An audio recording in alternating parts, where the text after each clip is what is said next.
اور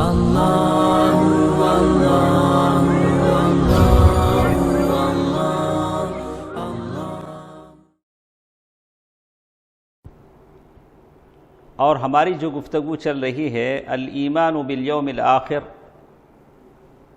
آخرت پر ایمان یہ واجب ہے.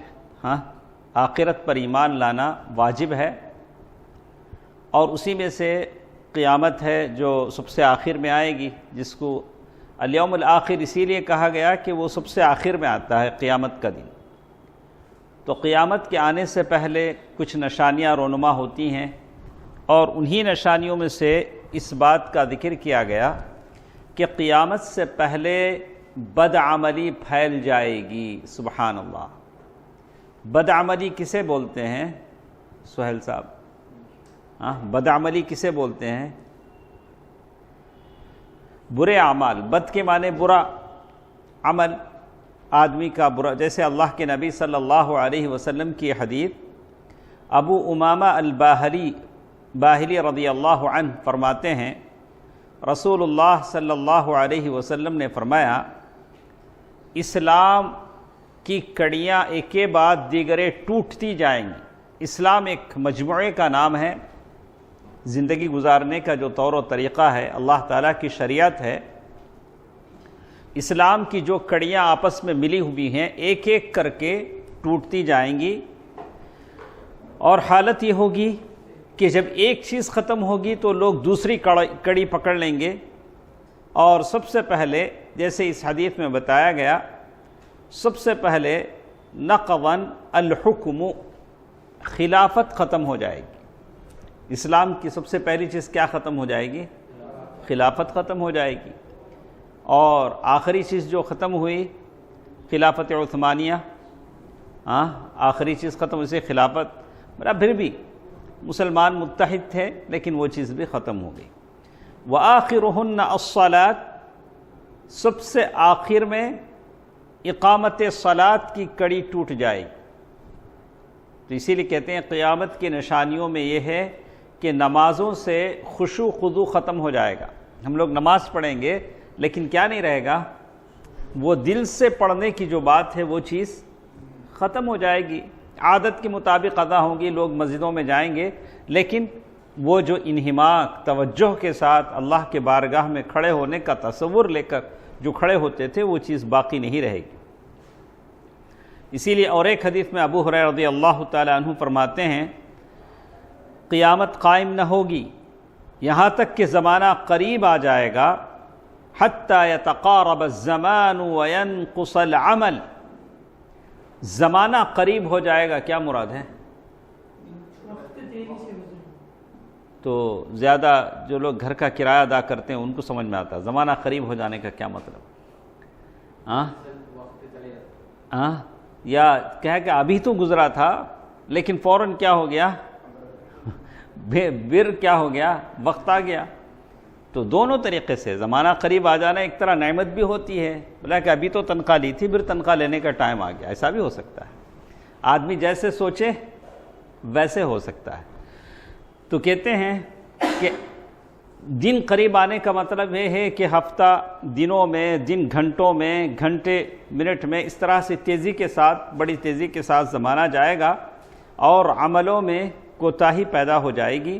عبداللہ بن مسعود رضی اللہ تعالی عنہ فرماتے ہیں کہ بدعملی یہاں تک بڑھے گی، آدمی مسجد سے گزرے گا لیکن تحیۃ المسجد پڑھ لیں گے 2 رکعت، اس کا احساس بھی اسے نہیں ہوگا. مسجد کے اوپر سے گزرے گا لیکن اگر نماز کا وقت نہیں ہے تو آپ کو اور مجھے حکم ہے کہ ہم تحیۃ المسجد کی 2 رکعت نماز پڑھ لیں.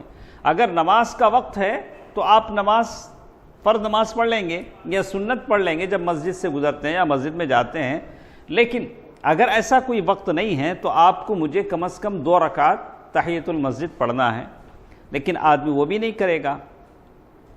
اور پھر اللہ کے نبی صلی اللہ علیہ وسلم نے فرمایا، لوگوں پر ایک ایسا دور آئے گا ان میں اپنی دین کی حفاظت کرنے والا، دین پر چلنے والا اس شخص کی مانند ہوگا جو مٹھی میں آگ کا گولا پکڑا ہوا ہوگا.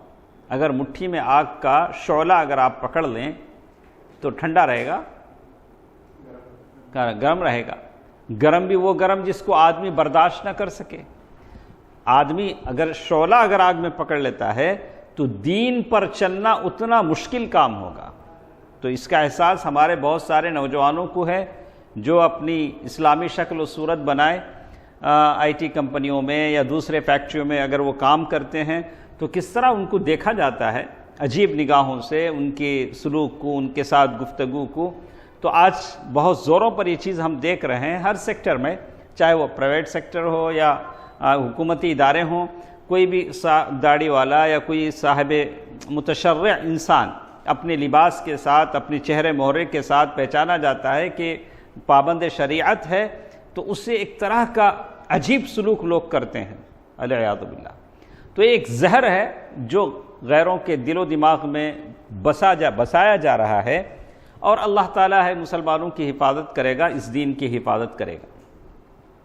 تو قیامت کی ایک نشانی اس حدیث سے یہ معلوم ہوتی ہے کہ زمین پر ایک ایسا وقت آنے والا ہے اللہ اللہ کہنے والا بھی باقی نہیں رہے گا۔ سمجھے؟ اللہ اللہ کہنے والا بھی باقی نہیں رہے گا، اور یہی وہ وقت ہوگا جب اسرافیل علیہ السلام کو اللہ حکم دیں گے کہ وہ سور پھونکیں۔ سور کب پھونکا جائے گا؟ جب زمین پر کوئی اللہ کا لفظ کہنے والا بھی باقی نہیں رہے گا۔ لیکن وہ جو حدیث کہتے ہیں تو اسلامی شریعت کی کڑیاں مختلف دور میں مختلف مصائب، مختلف مصیبتیں اسلامی امت پر آئی ہیں، امت مسلمہ پر آئی ہیں، اور بدعملی کا ایک یہ بھی رہا ہے، جیسے آج کل ایسے ہے جو مسجدوں کی دیکھ بھال کرنے والے ہیں وہ بھی نماز کے پابند نہیں ہوتے۔ بہت کم ایسی مسجدیں ہیں جہاں کے نگران، جہاں کے متولیان پہلی صف میں ہوتے ہیں، لیکن کچھ ایسی مسجدیں بھی ہیں جہاں کے مسجد کا ذمہ دار ہے لیکن وہ بہت کم فرض نماز میں کیا ہوتا ہے؟ دکھتا ہے۔ ایسا بھی ہوتا ہے۔ تو اس سے بڑھ کر بدعملی کا مظاہرہ کیا ہونا چاہیے؟ اسی طرح ایک اور چیز جو بتائی گئی، لوگ بخیل ہو جائیں گے۔ بخیل کا مطلب ہارون بھائی نہیں معلوم؟ تو آپ اگر نہیں معلوم ہے تو آپ مجھے بولیے کہ مجھے نہیں معلوم ہے تاکہ میں اس کو سمجھا سکوں۔ تو بخیل کا مطلب ہے کہ جو خود بھی کھاتا نہیں، کسی اور کو کھلاتا بھی نہیں۔ آدمی خرچ میں مطلب میانہ روی کرنا چاہیے۔ میانہ روی کا مطلب ایک ضرورت اگر 100 روپے میں پوری ہو جاتی ہے تو وہاں 1000 روپے خرچ کرنے کی ضرورت نہیں۔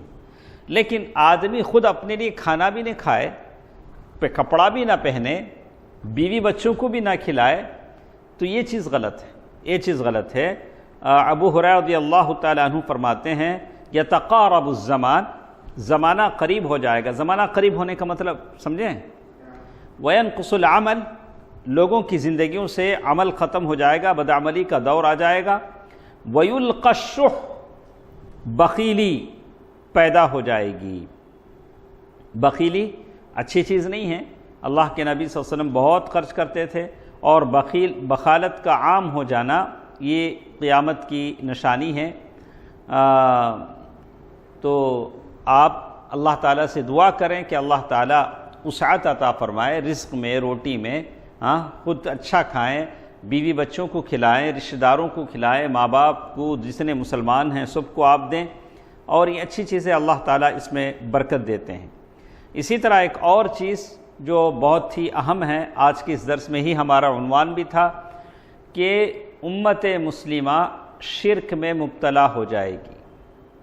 اللہ اکبر! آج جیسے ہم دیکھ رہے ہیں امت مسلمہ کیا ہو جائے گی؟ شرک میں مبتلا ہو جائے گی۔ ابو ہریرہ رضی اللہ تعالیٰ عنہ کی حدیث ہے، اللہ کے نبی صلی اللہ علیہ وسلم نے فرمایا لا تقوم الساعة حتى تضطرب اليات نساء دوس على ذي الخلصة وذو الخلصة طاغیۃ دوس التی كانوا يعبدونها فی الجاہلیہ۔ ابو ہریرہ رضی اللہ تعالیٰ عنہ فرماتے ہیں اللہ کے نبی صلی اللہ علیہ وسلم فرمایا قیامت آنے سے پہلے قبیلہ دوس، قبیلہ دوس یہ کہاں کا قبیلہ ہے؟ یمن کا؟ معلوم ہونا چاہیے ہم لوگوں کو، خاص کر ہم لوگ دعات ہیں، ہم لوگوں کو معلوم ہونا چاہیے ابو ہریرہ رضی اللہ تعالیٰ عنہ کس قبیلے سے ہیں؟ شعیب بھائی، ابو ہریرہ رضی اللہ تعالیٰ عنہ کس قبیلے سے ہیں؟ ابو موسیٰ اشعری رضی اللہ عنہ اشعری۔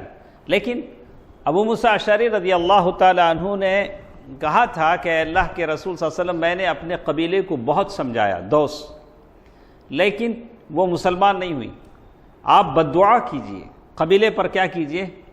بد دعا کیجئے۔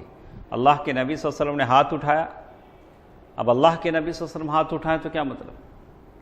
لیکن نبی نے ہاتھ تو اٹھایا، لوگ سمجھ رہے تھے کہ اب دوس، قبیلے دوس گئی کام سے، لیکن ہاتھ جب اٹھے تو زبان مبارک سے الفاظ نکلے اللہم اہدی دوسا وأتی بہم جمیعا، یا اللہ قبیلے اس کو کیا کر، سارے قبیلے کو ہدایت دے اور مسلمان بنا کر میرے پاس لا۔ ویسے ہی سارا قبیلہ مسلمان ہوا۔ تو یہ کہتے ہیں بہرحال، تو اس قبیلے کے بارے میں یہاں کہا گیا کہ قبیلہ دوس کی عورتوں کے سرین ذوالخلصہ پر حرکت کریں گے، یعنی ان کا جو بیک ہے وہ بت کے اطراف گھومے گا، جیسے حدیث میں کہا گیا، اسی نوبت آنے والی ہے۔ اور ذوالخلصہ یہ کیا ہے؟ تو اس کے بارے میں کہا گیا کہ قبیلہ دوس کا ایک بت تھا، آئیڈل بت تھا، جس کی وہ جاہلیت میں عبادت کرتے تھے۔ پھر دوبارہ ویسا ویسا ایک موقع آئے گا کہ اس قبیلے کے اطراف اس بتوں کی وہ عورتوں کے یہ سرین گھومیں گے، یعنی اس قبیلے کی عبادت کریں گے۔ جیسے ثوبان رضی اللہ تعالیٰ عنہ کی اس حدیث میں بتایا گیا قیامت کے آنے سے پہلے لا تقوم الساعہ حتی تلحق قبائل من امتی بالمشرکین وحتی تعبد قبائل من امتی الاوثان، جب تک میری امت کے قبائل بتوں کی عبادت نہ کرنے لگیں تب تک قیامت نہیں آئے گی۔ تو قیامت کے آنے سے پہلے اس امت میں دوبارہ شرک آئے گا۔ تو عائشہ رضی اللہ تعالیٰ عنہ ام المؤمنین فرماتی ہیں میں نے اللہ کے رسول صلی اللہ علیہ وسلم سے سنا رات دن کے ختم ہونے سے پہلے لات و عزیٰ کی پرستش کی جائے گی، لات و عزیٰ کی عبادت کی جائے گی۔ تو یہ ساری حدیثیں معلوم ہوتی ہیں، اس سے بات ہمارے سمجھ میں آتی ہے کہ قیامت کے آنے سے قبل پھر ایک بار امت کیا ہوگی، امت کے کچھ افراد شرک میں مبتلا ہوں گے۔ حالانکہ شرک کیا ہے شعیب صاحب؟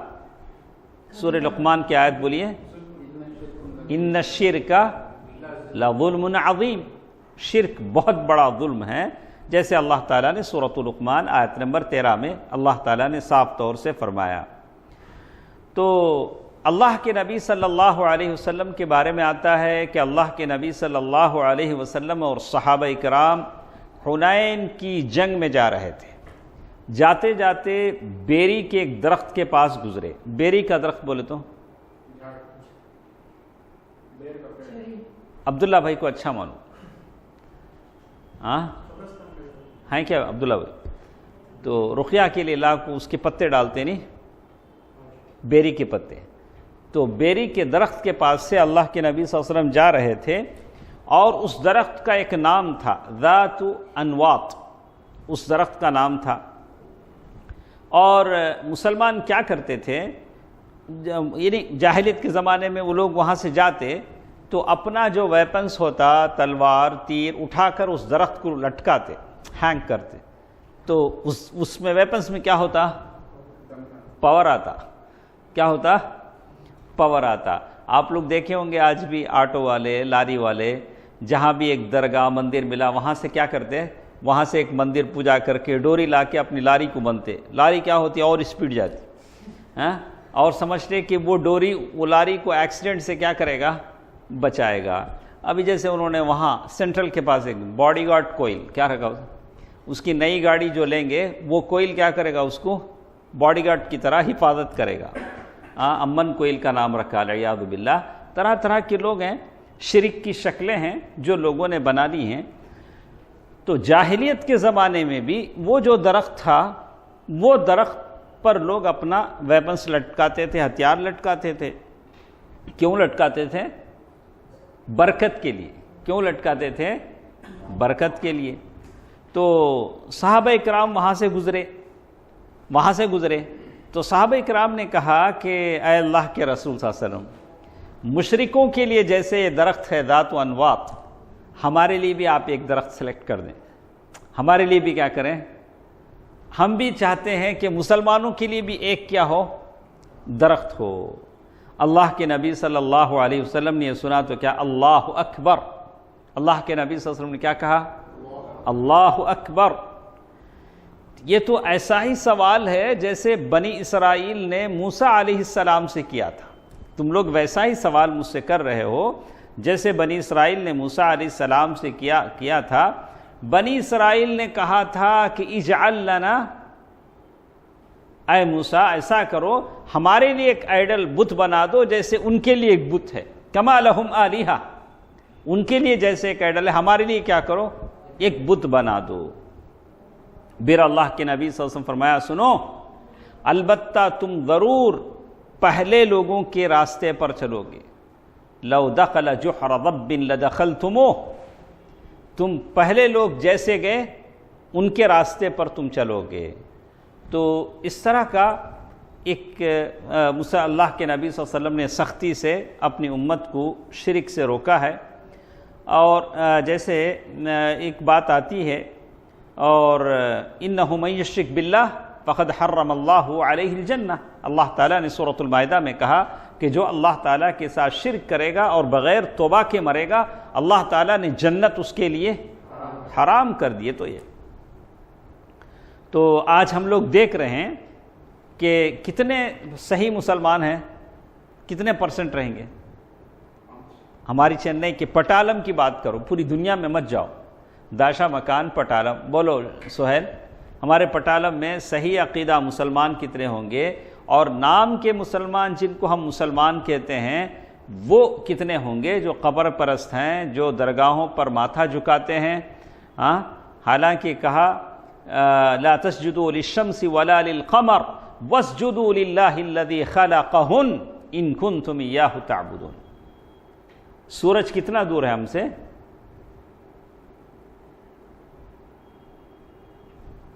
اپروکسیمیٹلی جیسے کہتے ہیں کہ 1,30,00,000 میل دور ہے. 1,03,000,000 سورج دور ہے. لیکن وہ سورج جب نکلتا ہے تو لوگ طرح طرح سے فائدے اٹھاتے ہیں. کم از کم اپنے کپڑے تو سکھا لیتے ہیں. دوسرے لوگ کیا فائدہ اٹھاتے ہیں، کیسے فائدہ اٹھاتے ہیں، اور اس کی مثال اس کو ہم شمار نہیں کر سکتے کہ سورج کے کتنے فائدے ہیں. اللہ تعالیٰ نے اس کے لیے والشمس تجری لمستقر لہا، اللہ تعالیٰ نے سورج کے لیے ایک راستہ مقرر کر دیا ہے، اسی راستے پر وہ سورج چلتا ہے. ذالک تقدیر العزیز العلیم. یہ جو راستہ، جو ٹریک اللہ کے رکھا ہے، کس نے رکھا ہے؟ العزیز العلیم. اور سورج سے کہہ دیا کہ آپ اتنی ہی اوپر رہیں، آپ ذرا اوپر اور چلے جائیں تو لوگ آئس بن جائیں، آپ ذرا نیچے اتر جائیں تو لوگ کباب بن جائیں. تو یہ اللہ تعالیٰ نے سورج کو کیا کر دیا؟ سبحان اللہ. اور اس سورج کی روشنی سب کو سب دن میں کیا ہوتی ہے؟ فری ملتی ہے. لیکن یہی روشنی رات میں حاصل کرنے کے لیے آپ کو بل پے کرنا پڑتا ہے، ہے نا. تو اللہ تعالیٰ نے سورج کے اندر اتنی طاقت دی، چاند کو نور والا، روشنی والا بنایا، اور پھر کہا کہ بھلے سورج میں اتنی طاقت ہے جو اللہ نے دی ہے، چاند میں اتنی طاقت ہے، اس کے باوجود بھی تم سورج اور چاند کی پوجا نہیں کر سکتے. جب سورج اور چاند کی پوجا نہیں کر سکتے تو یہ پاخانہ کرنے والا، پیشاب کرنے والے کو کیسے پوجا کر سکتے ہیں؟ اس کے پیر کیسے چوم سکتے ہیں، اس کے پیر کیسے چاٹ سکتے ہیں، زندہ ہو مردہ، جیسے ولیوں کے نام پر، باباؤں کے نام پر، فقیروں کے نام پر جو لوگوں کا ایمان اور پیسہ لوٹتے ہیں، ان کا لا تسجدوا للشمس ولا للقمر واسجدوا للہ الذی خلقہن، کس کی عبادت کرو؟ سمجھ میں آیا؟ یہ چاند اور سورج یہ اللہ تعالیٰ کی نشانیاں ہیں، وفی کل شیء لہ آیہ تدل علی انہ واحد، کائنات میں جتنی چیزیں ہیں یہ سب کے سب آیت ہیں۔ آیت کے معنی مارک، نشانی، سمبل۔ یہ کس کو بتاتی ہیں؟ اللہ تعالیٰ کی قدرت کو بتاتی ہے۔ آپ کا ناک، نقشہ، بال، شیپ، یہ کس کو بتاتا ہے؟ احسن الخالقین کو بتاتا ہے۔ اللہ نے کیسے آپ کو سجایا ہے، ناک کی جگہ ناک، آنکھوں کی جگہ آنکھیں، پیشانی کی جگہ پیشانی، سر پہ خوبصورت بال۔ اگر یہی آنکھیں پیچھے ہوتی تو ہم کیسے ہوتے؟ کیسے ہمارا شیپ ہوتا؟ اگر ہم سامنے کی طرف نہیں پیچھے کی طرف چلتے تو؟ اسی لیے اللہ نے کہا احسن تقویم، ہم نے انسان کو کیسے بنایا؟ احسن تقویم۔ جن چیزوں کی ہمیں ضرورت ہے اسے ڈبل بنایا۔ ایک کڈنی فیل ہو جائے تو، ایک آنکھ پھوٹ جائے تو، اور ایک آنکھ، ایک کان ضائع ہو جائے تو، اللہ تعالیٰ کو معلوم ہے کہ کس چیز کی کتنی ضرورت ہے۔ اور آنکھ جس میں دیدہ سڑ جانے کا اندیشہ ہے تو اس دیدے میں پانی بنایا۔ وہ پانی بھی کون سا؟ نمکیلا پانی، جس میں چیز سڑتی نہیں۔ سبحان اللہ۔ اسی لیے اللہ نے کہا احسن الخالقین، فتبارک اللہ احسن الخالقین۔ بہرحال یہ بتایا گیا کہ شرک، اس کے بعد ایک ایسا زمانہ آئے گا کہ امت شرک پر قائم رہے، شرک پر آ جائے گی امت کے بعض لوگ۔ تو کہتے ہیں ایک بات اچھی طرح سن لیں، مجموعی طور سے امت شرک میں مبتلا نہیں ہوگی۔ مجموعی طور سے بولے تو پوری امت شرک میں، امت کے کچھ لوگ کیا ہوں گے؟ شرک میں مبتلا ہو جائیں گے، اور دوسرے توحید پر قائم ہوں گے۔ اور جب موحدین کہتے ہیں سارے موحد دنیا سے ختم ہو جائیں گے، زمین پر کوئی اللہ اللہ بولنے والا نہیں رہے گا، تو کیا ہوگا؟ قیامت آئے گی، اسرافیل علیہ السلام سور پھونکیں گے۔ تو اس کے بعد یہ جو ایک بت کے بارے میں کہا تھا، کون سا بت ہے؟ ذوالخلصہ۔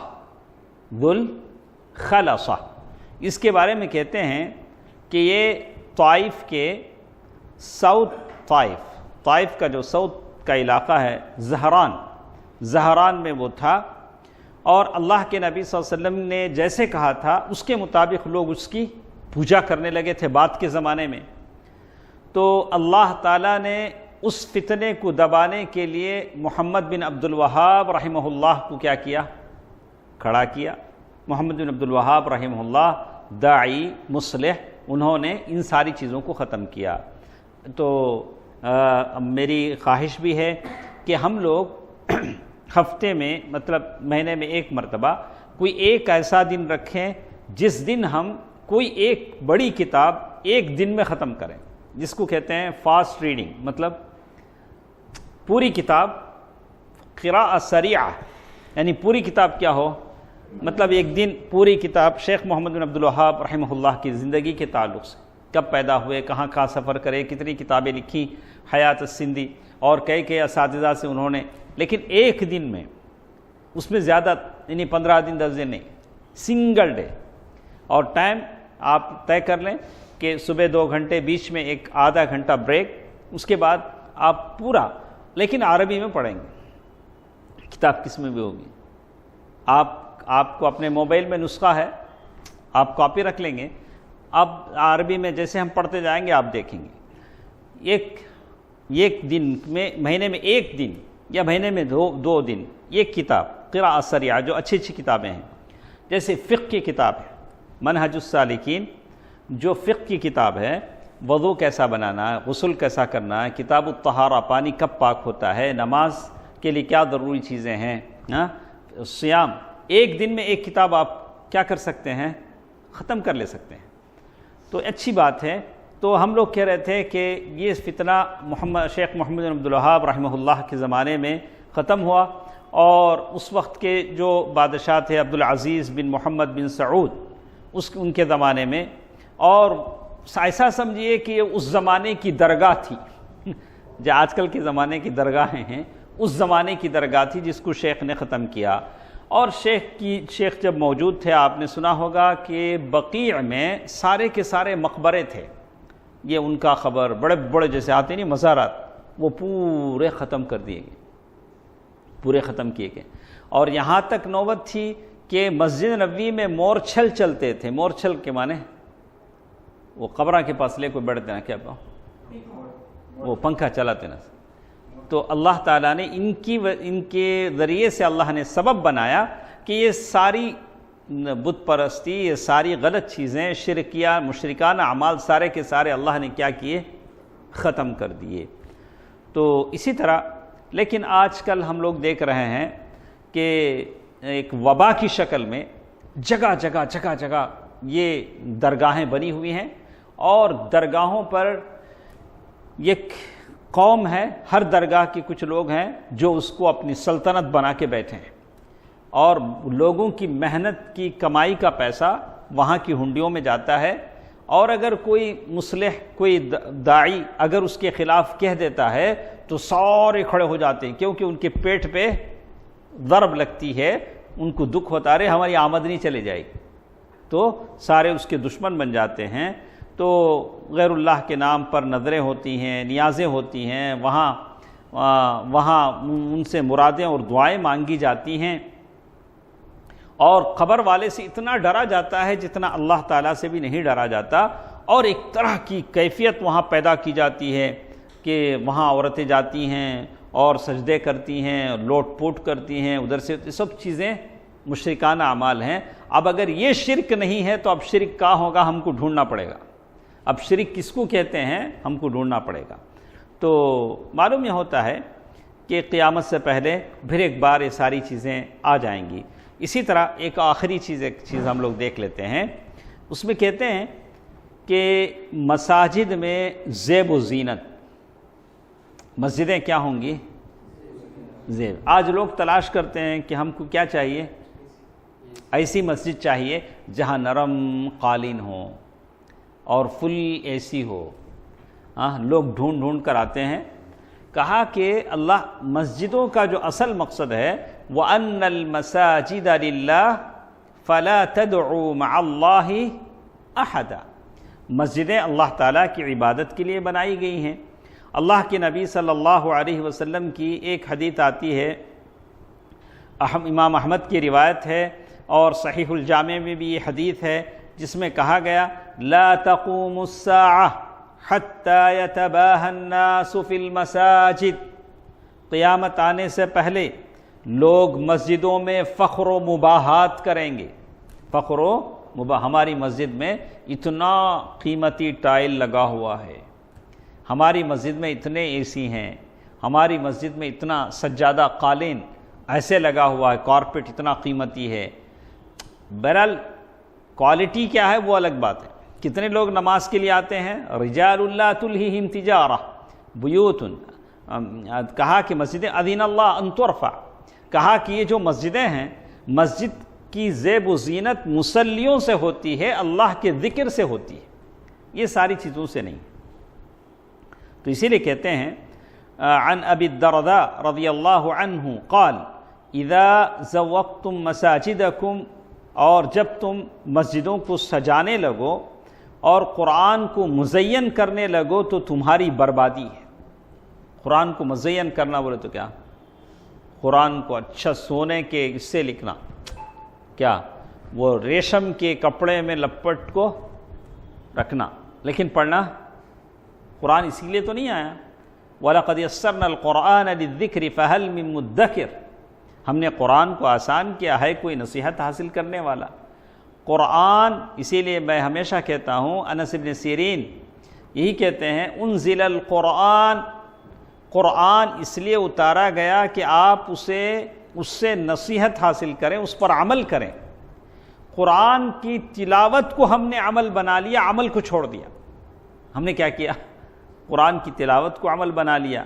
تو اسی لیے عبداللہ بن عباس رضی اللہ عنہ فرماتے ہیں تم ضرور مساجد کو آراستہ کرو گے، سجاؤ گے، جس طرح یہود و نصارہ کرتے ہیں۔ اللہ اکبر۔ یہود و نصارہ جیسے اپنی عبادت گاہوں کو سجاتے ہیں ویسے سجاؤ گے۔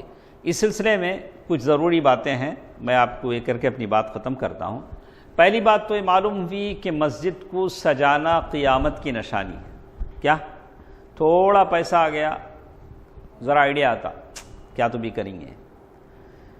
زیادہ آئیڈیا تو کیا کرو، ارے امام کے لیے گھر بنا دو نا۔ جو مسجد تمہارے پاس، جو امام تمہارا ہے، اس کے لیے کیا کرو، کوئی گھر بناؤ، ہاں، اپنے خطیب کے لیے کچھ بندوبست کرو، اللہ تعالیٰ ثواب دے گا۔ اچھا، اسی طرح مساجد میں دنیاوی کارناموں کو بیان کرنا، مسجد میں بیٹھ گئے، ہمارے ابا ایسے تھے، دادا ایسے تھے، ہاں، اپنے کارناموں کو بیان کرنا نہیں، اس لیے کہ مسجدیں کس کا گھر ہیں؟ اللہ۔ مسجد میں صرف اور صرف کس کی بزرگی اور حمد و ثنا ہونی چاہیے؟ اللہ تعالیٰ کی۔ لیکن بقدر ضرورت مسجد میں آپ کیا کیا کر سکتے ہیں شعیب؟ دیکھیے، بقدر ضرورت مسجد تنگ ہو گئی ہے، بالکل تنگ ہے، آپ اسے وسیع کر سکتے ہیں۔ وسیع کرنا مطلب ایکسٹینشن۔ مسجد کو کیا کر سکتے ہیں؟ بڑھا سکتے ہیں۔ اور اسی طرح مسجد میں ضروریات، سہولیات ہیں، پینے کے لیے پانی رکھ سکتے ہیں، آنے والوں کے لیے باتھ روم ہے، یہ ساری چیزیں آپ مسجد میں کر سکتے ہیں۔ اچھا، اور اسی طرح صف بنانا، کارپیٹ بچھانا، پاک صاف رکھنا، یہ ساری چیزیں تو ضروری ہیں، یہ تو آپ کر سکتے ہیں۔ تو مسجدیں اللہ کا گھر ہیں، اسے پاک صاف رکھنا چاہیے۔ لیکن کیا نہیں کر سکتے؟ مسجد میں ضرورت سے زیادہ لائٹیں لگانا۔ ارے جتنی ضرورت ہے اتنا لگاؤ نا۔ وہ شعیب صاحب لائے، اب ان کے نام سے ایک لائٹ، وہ صاحب ایک گھڑی لائے، کتنے گھڑے رہیں گے مسجد میں؟ سامنے کھڑے تو خالی وہ چمک دکھتے رہنا، انہیں نماز پڑھیں گا نہیں، یہ چمک دیکھتے رہیں گا، ضرورت نہیں۔ یہ ساری چیزیں قبلے کی طرف، اسی لیے شیخ ابن عثیمین رحمہ اللہ نے کہا کہ جو بھی چیز ہے لگانے کے آپ ادھر ادھر لگا سکتے ہیں، لیکن سامنے قبلے کی طرف آپ نہیں لگا سکتے، جس سے نمازیوں کی توجہ ہٹ نہ جائے، ڈسٹرب نہ ہو۔ تو ہمارے پاس جتنے بھی گھڑیاں ہیں وہ چمکنے والی، آواز دینے والی، سب کدھر ہیں؟ قبلے کی طرف نہیں ہونا چاہیے۔ اب کون سمجھائے مسجد والوں کو کہ بھئی علماء کا فتویٰ یہ ہے کہ قبلے کی طرف کچھ نہیں ہونا چاہیے، ہاں، اور ہاں، تو سمجھانا چاہیے، ان کو بولنا چاہیے کہ صاحب اگر آپ نہیں کہیں گے تو کون کہے گا؟ آپ کو بولنا چاہیے کہ دیکھیے علماء کا فتویٰ اٹھا لیجئے کہ قبلے کی طرف، اور اسی طرح بہت ساری چیزیں ہیں، ٹائم دیکھنے کے لیے ایک گھڑی کافی ہے، ہاں، سامنے 4 پیچھے 4، بس کوئی دے دیا ہے، اب دے دیے تو کیا ضروری ہے کہ اب لا کے ہم لگا دیں؟ اب اسے بولیں کہ بھائی ضرورت نہیں ہے، ایک ہی گھڑی کی ضرورت ہے۔ تو مسجد کے آداب کا لحاظ کرنا چاہیے۔ اسی طرح شور و غل مچانا یا کاروبار کرنا مسجدوں میں، اس کی کوئی یہ نہیں ہے۔ اور اسی طرح گمشدہ چیزوں کا اعلان کرنا، ہماری چیز گم ہو گئی، وہ چیز گم ہو گئی، اس کی مسجد میں اعلان کرنے کی کوئی ضرورت نہیں ہے، اور یہ چیز جائز بھی نہیں ہے۔ بعض لوگوں نے کہا کہ چیز مسجد میں اگر گمی ہے تو آپ اعلان کر سکتے ہیں، مسجد کے باہر اگر گمی ہے تو نہیں کر سکتے۔ بہرحال مسجد اللہ کا گھر ہے، اس میں صرف اللہ تعالیٰ کی عبادت ہونی چاہیے۔ انشاءاللہ کل کے درس میں ہم سنیں گے کہ سود کے بارے میں، قیامت کی نشانی ہو جائے گی کیا؟ سود بولے تو شعیب ربا۔ ایک حدیث تو آتی ہے کہ قیامت سے پہلے ہر ایک آدمی کو سود ٹچ کرے گا۔ کیا سہیل کیسا کریں گے؟ ہاں، حدیث صحیح ہے اپنی جگہ، ہر شخص کو سود کیا ہوگا؟ ٹچ کرے گا. ہاں انشاءاللہ اس کے بارے میں کل ہم لوگ سنیں گے تفصیل سے کہ قیامت کی نشانی ہے، کیسے ہم بچیں. کسی نے کہا کہ آپ بچ ہی نہیں سکتے، ہر چیز جو بھی آپ لیتے ہیں اس میں آپ دیکھیں گے انشاءاللہ. وَمَن يَتَّقِ اللَّهَ يَجْعَلْ لَهُ مَخْرَجًا وَيَرْزُقْهُ مِنْ حَيْثُ لَا يَحْتَسِبُ. جو شخص اللہ سے ڈرتا ہے اللہ تعالیٰ اس کو ایسی جگہوں سے روزی دیتا ہے جہاں اس کے وہم و گمان بھی نہ ہو. تو آدمی کو اللہ تعالیٰ سے دعا کرتے رہنا چاہیے اس چیز سے بچنے کی. اللہ تعالیٰ ہے جو راستے کھولتا ہے. تو اللہ تبارک و تعالیٰ مجھے اور آپ کو شرک کے خلاف بولنے اور لوگوں کو اس سے روکنے کی اللہ تعالیٰ مجھے اور آپ کو توفیق دے. اللہ تبارک و تعالیٰ ہماری نسلوں کو اس سے بچائے رکھے. ہماری موت کلمہ طیبہ لا الہ الا اللہ محمد الرسول اللہ پر آئے. اللہ تعالیٰ ہم تمام کو جو کچھ ہم سیکھتے ہیں عمل کرنے کی توفیق دے. آمین برحمتک یا ارحم الراحمین والحمد للہ رب العالمین. والسلام علیکم ورحمۃ اللہ وبرکاتہ.